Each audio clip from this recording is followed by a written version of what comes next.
आप देखिए surgical strike चल रही थी, उसके बाद उन्होंने एक खेल खेलने की कोशिश की, बात जमी नहीं। एयर स्ट्राइक हुई तो दूसरा खेल खेलने की कोशिश की, वो भी जमी नहीं। जब ये ऑपरेशन सिंदूर हुआ तो उन्होंने नया पैंतरा शुरू किया। और क्या शुरू किया? रोक क्यों दिया? पहले तो मानने को तैयार नहीं थे कि मुक्त करते, अब कहते रोक क्यों दिया? वाह बयान बहादुरों,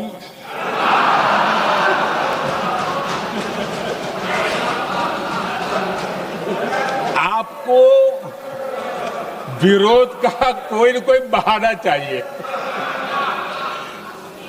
और इसलिए सिर्फ मैं नहीं, पूरा देश आप पर हंस रहा है।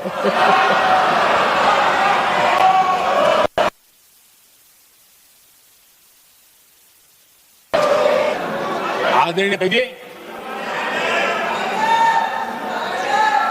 सेना का विरोध, सेना के प्रति एक पता नहीं नेगेटिविटी, ये कांग्रेस का पुराना रवैया रहा। देश ने अभी अभी करगिल विजय दिवस मनाया, लेकिन देश पूरी तरह जानता है कि उनके कार्यकाल में और आज तक करगिल के विजय को कांग्रेस ने अपनाया नहीं। न करगिल विजय दिवस मनाया है, न करगिल विजय का गौरव किया। इतिहास साक्षी है। देखिए, जब डोकलाम में सैन्य हमारा शौर्य दिखा रहा था, तब कांग्रेस के नेता चुपके चुपके किससे ब्रीफिंग लेते थे वो सारी दुनिया अब जान गई।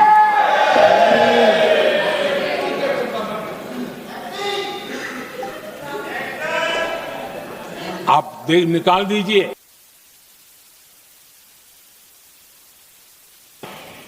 और यहां हमारा विरोध करने वाले लोगों के बयान फुल स्टॉप कॉमा के साथ एक है। क्या कहेंगे इसको? अब बुरा लगता है सच बोलते हैं तो।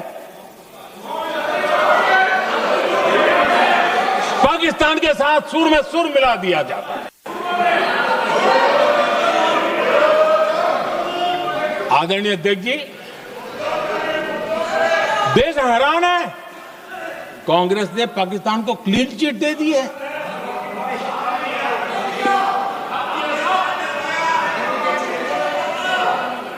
उनकी ये हिम्मत, और इनकी आदत जाती नहीं है, ये हिम्मत कि पहलगाम के आतंकी पाकिस्तानी थे, इसका सबूत दो।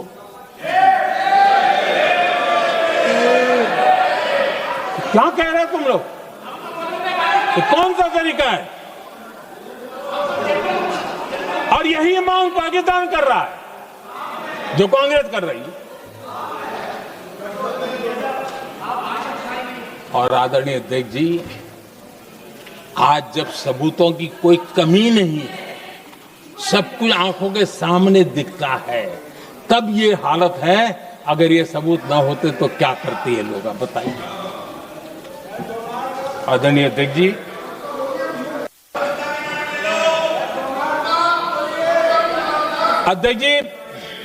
ऑपरेशन सिंदूर के एक पार्ट की तरफ तो चर्चा भी बहुत होती है, ध्यान भी जाता है, लेकिन देश के लिए कुछ गौरव की क्षणें होती है, ताकत की परिचय होता है, उसकी तरफ भी ध्यान जाना बहुत आकर्षित है। हमारे एयर डिफेंस सिस्टम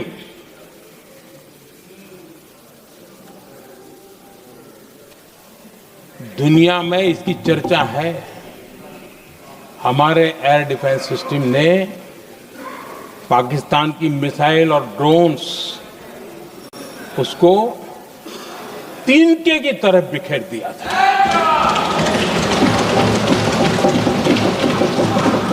आदरणीय अध्यक्ष जी, मैं एक आंकड़ा आज बताना चाहता हूं।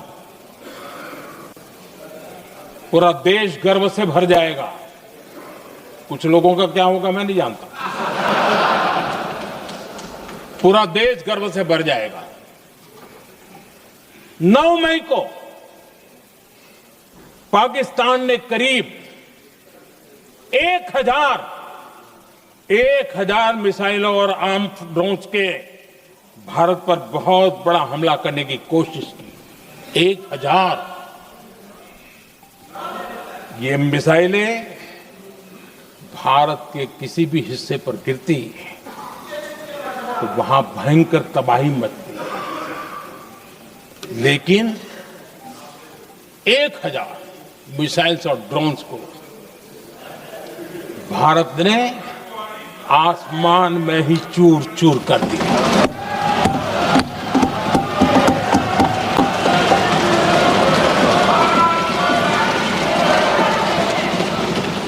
हर देशवासी को इससे गर्व हो रहा।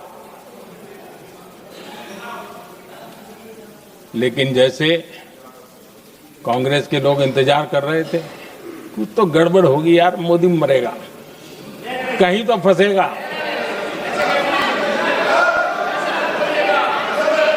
पाकिस्तान ने आदमपुर एयरबेस पर हमले का झूठ फैलाया। उस झूठ को बेचने की भरपूर कोशिश की, पूरी ताकत दी लगा दी। मैं अगले ही दिन आदमपुर पहुंचा और खुद जाकर के उनके झूठ को मैंने बेनकाब कर दिया। तब जाकर के उनको अकल ठिकाने लगी कि अब ये झूठ चलने वाला नहीं है। आदरणीय अध्यक्ष जी, जो हमारे छोटे दलों के साथी हैं, जो राजनीति में नए हैं, उनको कभी शासन में रहने का अवसर नहीं मिला, उनसे कुछ बातें निकलती मैं समझ सकता। लेकिन कांग्रेस पार्टी ने इस देश में लंबे समय तक राज किया है। उसको शासन की व्यवस्थाओं का पूरा पता है। उन चीजों से वो निकले हुए लोग हैं। उनके लिए शासन व्यवस्था क्या होती इसकी समझ पूरी है, अनुभव है उनके पास। उसके बाद भी विदेश मंत्रालय तुरंत जवाब दे, उसको स्वीकारना नहीं। विदेश मंत्री जवाब दे, इंटरव्यू दे, बार बार बोले, उसको स्वीकारना नहीं। गृह मंत्री बोले, रक्षा मंत्री बोले, किसी पर भरोसा नहीं। जिसने इतने सालों तक राज किया, उनको देश की व्यवस्थाओं पर अगर भरोसा नहीं है, तब शक उठता है कि क्या हालत हो गई है इनकी। आदरणीय अध्यक्ष जी, अब कांग्रेस का भरोसा पाकिस्तान के रिमोट कंट्रोल से बनता है और बदलता है।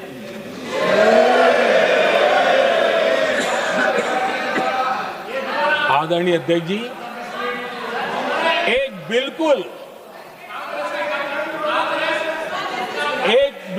कांग्रेस के नए सदस्य, यानी उनको तो क्षमा करनी चाहिए, नए सदस्य को क्या कहेंगे। लेकिन कांग्रेस के आका जो उनको लिख करके देते हैं और उनसे बुलवाते हैं, तुम्हें हिम्मत नहीं है, उनसे बुलवाते हैं कि ऑपरेशन सिंदूर ये तो तमाशा था।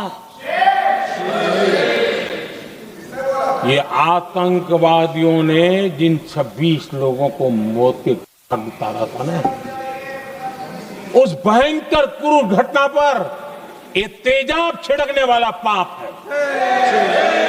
तमाशा कहते हो? आपकी असहमति हो सकती है, और ये कांग्रेस के नेता बुलवाते हैं।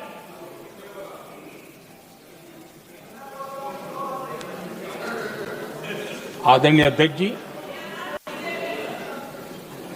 पहलगाम के हमलावरों को कल हमारे सुरक्षा बलों ने ऑपरेशन महादेव करके अपने अंजाम तक पहुंचाया।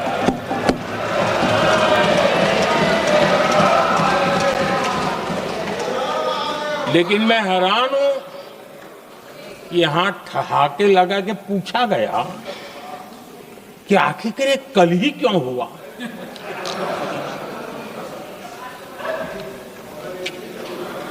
अब ये क्या हो गया है मुझे समझ नहीं आ रहा है। क्या ये ऑपरेशन के लिए कोई सावन महीने का सोमवार ढूंढा गया था क्या? क्या हो गया है इन लोगों को? हताशा, निराशा इस हद तक।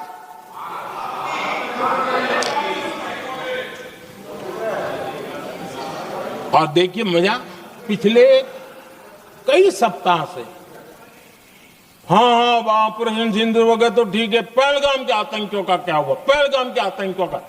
अब हुआ तो कल क्यों हुआ?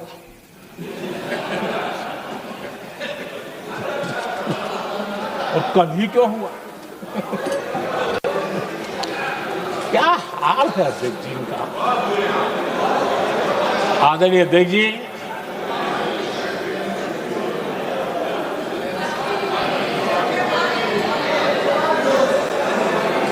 आदरणीय अध्यक्ष जी, शास्त्रों में कहा गया है, हमारे शास्त्रों में कहा गया है, शस्त्रेण रक्षिते राष्ट्रे, शस्त्रेण रक्षिते राष्ट्रे शास्त्र चर्चा प्रवर्तते। अर्थात जब राष्ट्र शस्त्र से सुरक्षित होते हैं तभी वहां शास्त्र की, ज्ञान की चर्चाएं जन्म ले पाती है। जब सीमा पर सेनाएं मजबूत होती है तभी लोकतंत्र प्रखर होता है। आदरणीय अध्यक्ष जी, ऑपरेशन सिंदूर बीते दशक में भारत की सेना के सशक्तिकरण का एक साक्षात प्रमाण है। ऐसे ही नहीं हुआ है। कांग्रेस के शासन के दौरान सेनाओं को आत्मनिर्भर बनाने के संबंध में सोचा तक नहीं जाता था। आज भी आत्मनिर्भर शब्द की मजाक उड़ाई जाती है। वैसे वो महात्मा गांधी से आया हुआ है, लेकिन आज भी मजाक उड़ाई जाती है।